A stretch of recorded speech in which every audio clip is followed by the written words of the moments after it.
A bombshell name drop during testimony in the Sean Diddy Combs sex trafficking and racketeering trial. Why were singers Usher and Ne-Yo brought up in the courtroom? We're diving into the connection these A-listers and music legends have to the now disgraced music mogul, and what the night in question that a witness claims they were in attendance for means to how this trial could play out. We're on the case presented by Law & Crime. I'm Chris Stewart.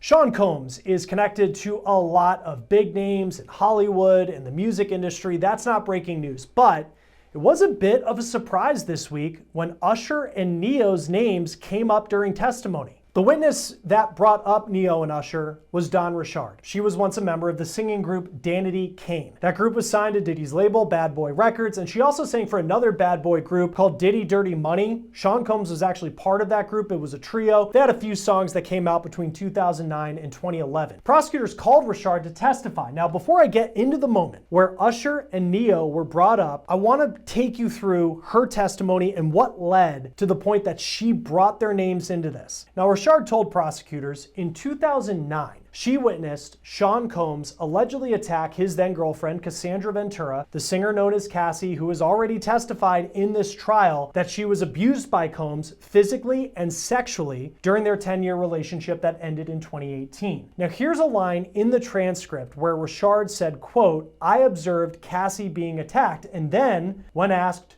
who attacked Cassie, she answered, quote, "She was attacked by Sean Combs." In the incident in 2009 that Richard talked about, she said she was recording music at Combs' LA home. Cassie was making eggs, and then Combs comes downstairs, quote, angry, and was saying where the expletive was his eggs. Excuse my language. And he was telling Cassie that she never gets anything right, where the expletive is his food. And he proceeded to come over to her, took the skillet with the eggs in it, and then tried to hit her over the head with it, and she fell to the ground. Richard told prosecutors that she witnessed Diddy allegedly attack Cassie multiple times, physically beating her. And while she was a member of Diddy Dirty Money between 2009 and 2011, she said it was frequent that she would see these things. She said that Combs would, quote, punch her, choke her, drag her, slap her in the mouth. I saw him kick her, punch her in the stomach. Now, when it comes to Usher and Ne-Yo, their names are brought up related to an incident in 2010 that happened at a restaurant in California. Dawn Richard was asked about this incident both by the prosecution and defense, but it's interesting how her answers and the details she gives are different depending on the questions that are asked. Richard was asked about that incident. It was in West Hollywood, California. There was a restaurant, a dinner with a lot of powerful people in 2010. And at that dinner, Richard says Diddy allegedly punched Cassie in the stomach. She said, quote, "We were having a private conversation, and when we're all sitting, eating at the tables together, when I say we, I mean some bad boys, some of our other label, and some celebrities were in the room, and they were secretly arguing, and he punched her in the stomach." Sean Combs punched her in the stomach. The prosecution then asks, quote, "Who, if any, of Mr. Combs' employees were present?" And Richard says Harv Pierre, Capricorn Clark, Mia, D-Rock, Bonds, myself, and Kalina Harper. Now, the prosecution then asks Richard about Harv Pierre. He was a bad boy executive, and he answered to Sean Diddy Combs. The prosecution also asked how, quote, employees reacted to Combs allegedly punching Cassie in the stomach, to which Richard answered, "They didn't. No one intervened. We didn't." I want to take a break from this story and bring you a Law & Crime legal alert. If you were given a Depo-Provera birth control shot and were later diagnosed with a brain or a spinal tumor, you may be eligible for a lawsuit. Morgan & Morgan is investigating claims that patients were not properly warned about the risk. It is free to check, it takes a few minutes, and you don't pay unless they win. So scan the QR code on your screen, click the link in the description box of this video, or go to forthepeople.com/LCDepo to see if you qualify. Now, remember, Richard said celebrities were at that restaurant, but the prosecution didn't really follow that line in their questioning. They did ask about bad boy employees who were present at the restaurant, to which Richard named people like Combs, the bodyguard D-Rock, Pierre, the executive. But then the defense had their chance at cross-examination, and through their questioning, is when we saw those big names drop. The defense asked Richard, please tell me who was all at this restaurant. Richard answers, Harv Pierre, Capricorn Clark, Mia, and myself, Kalina, our bodyguards, which was Bonds, and D-Rock, Cassie. The question continues with the defense asking, you remember who was all there, right? And Richard says, mm-hmm. The defense asks, do you recall alleging several celebrities were actually there? And Richard says yes, and the defense then says, quote, so when the government asked you who was all there, and I asked you who was all there right now, you didn't mention any of the celebrities, right? Right, Richard says. The defense then asks Richard to name the celebrities. And then she says, quote, Usher was there, Jimmy Levine was there, Ne-Yo came through. There were a few others too. I don't recall those people, but those are the ones I remember talking to. The defense then pressed Richard a bit, asking why she didn't say those names before when she was asked about who was there by the defense. And Richard says she was just repeating what she told the government in their direct examination. Usher and Diddy go back decades. Usher lived with Combs for a year, actually, when he was just a rising star in the music industry. He was 13, 14 years old at the time. Usher actually spoke about living with Combs in an interview 8 years ago on the Howard Stern show. Here's part of what he said. You're going to go to Puff Daddy's. He's going in the 90s. Do you understand what that's like? Puffy's place was like just filled with chicks and orgying like nonstop, right? No, not really. I mean, but hey, it was curious. I got a chance to see some things. Now, as far as Grammy winner Ne-Yo, he is someone who has been known to be a friend of Diddy and to be in the same social circles over the years. He faced backlash for a comment he made in the wake of Diddy's arrest during a performance in New Zealand last year, where he reportedly said, quote, on stage, I was sexually assaulted and I liked it. I had a great time and I'd do it again. He later apologized for that and said, quote, in an attempt to be playful with my fans, I made an insensitive and irresponsible joke while on tour, and I'd like to truly apologize from the bottom of my heart. This is according to the UK media outlet, The Metro. Now, the other name that Richard mentioned was Jimmy Levine. He is a music legend. He is known as the co-founder of Interscope Records, so an incredibly powerful person in the music industry. It's important to note that in her testimony, Richard did not specifically say that any of the three actually witnessed that alleged moment where Combs punched Ventura in the stomach, but she did say that they were allegedly there that night. Now, none of the three have released statements since their names were brought up in court. Combs is on trial. He's expected to be on trial for roughly 7 more weeks. He's charged with racketeering, sex trafficking by force, and transportation to engage in prosecution. He has pleaded not guilty. Joining us now once again to talk about this case is former prosecutor and criminal defense attorney Safa Robinson-Ferrer. Always great to have you on Law and Crime. Usher's name, he comes up yesterday, and that was kind of a moment where people clearly recognize who Don Richard was talking about. What should we take away from that anecdote and the fact that Usher's name was brought up? The fact that Usher's name was brought up, I think one of two things about it. On one hand, it's irrelevant. It doesn't go to prove or disprove whether Mr. Combs is guilty of the charges as alleged in the indictment. On the other hand, I do think that it provides background information that there were other individuals that could have possibly observed these alleged assaults or attacks on Ms. Ventura.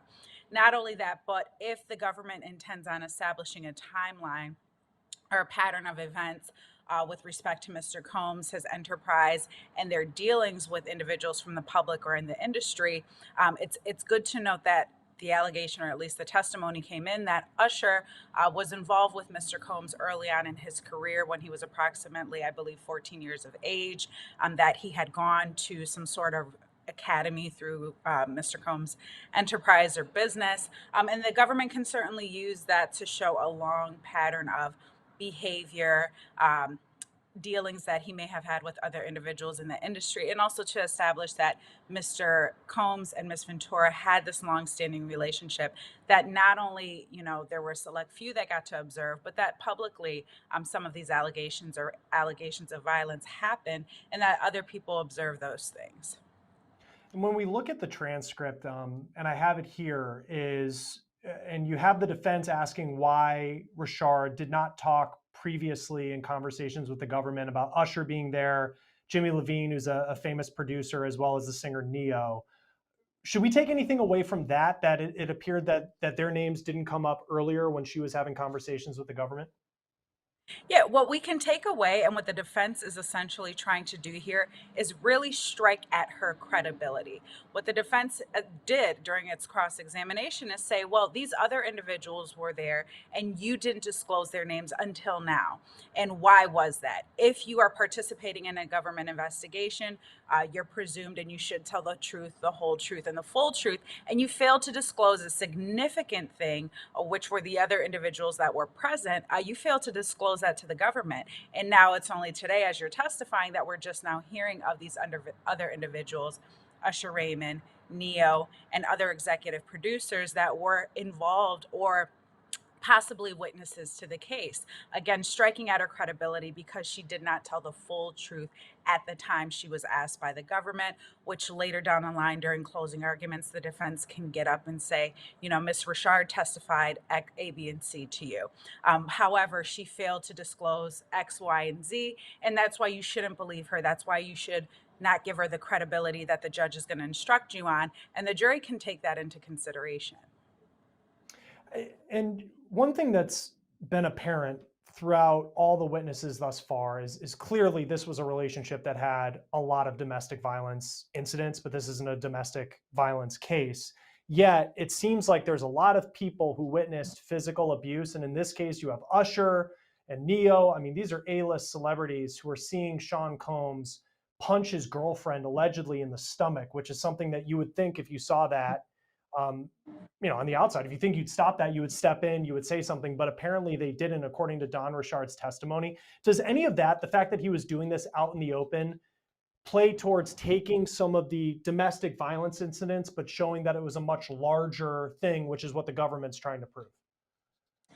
You know, so with respect to the other individuals being present, although there's an allegation that they were present, and they're not really allegations, it's just background facts. I don't know that Ms. Richard has testified that they actually observed the striking. Maybe they did, maybe they did not. But I don't think that that's going to do any benefit for the government as far as knowing that these things happened more broadly. I mean, it's clear as day that this case is rooted in domestic violence, that Mr. Combs was domestically violent towards Miss Ventura, whether it was isolated behind closed doors and just Miss Ventura, and there a close select few were testifying to this, or on a grander scale where, a select few and publicly people can testify or people have observed these allegations, whether it was just one or whether it was many. Testimony is evidence, and whether that was testimony from one person or testimony from multiple people, the jury can still consider that as evidence in determining whether Mr. Combs is guilty or not guilty. If these individuals observe that, then, the hope would be that someone would have intervened earlier on.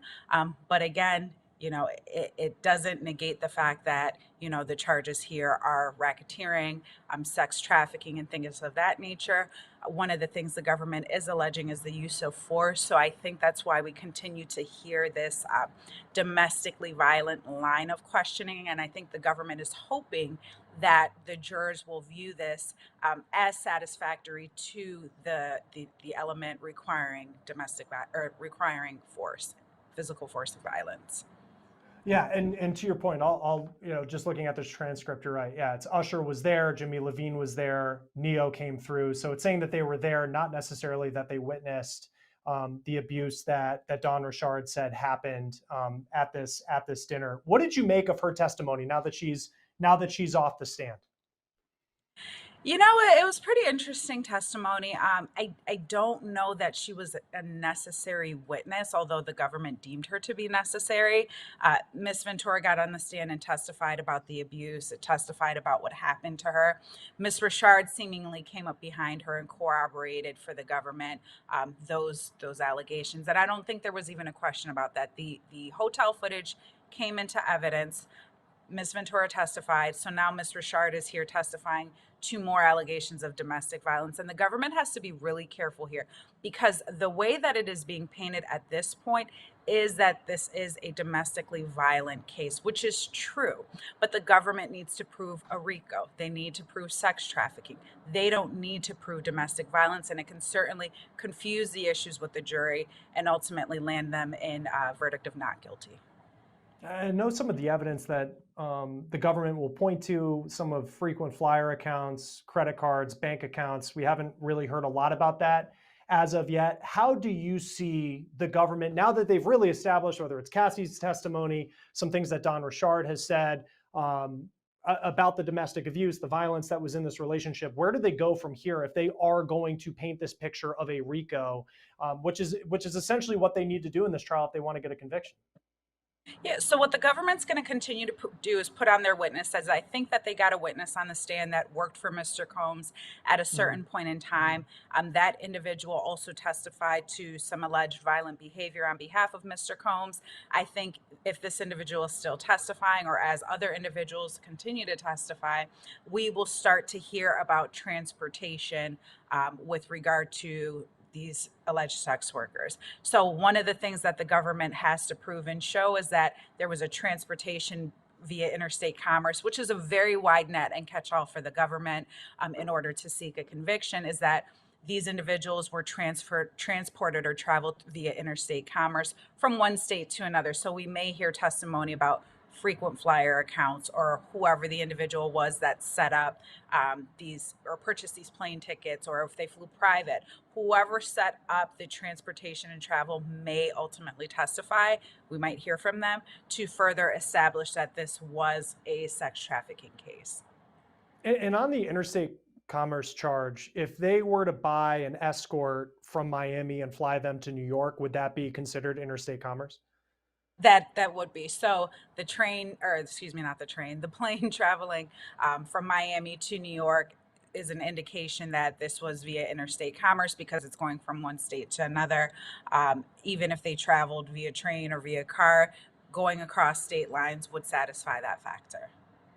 We've seen Cassie's off the stand, but whether it's Don Richard's testimony, David James, who's the former personal assistant, he's talked about Cassie as well.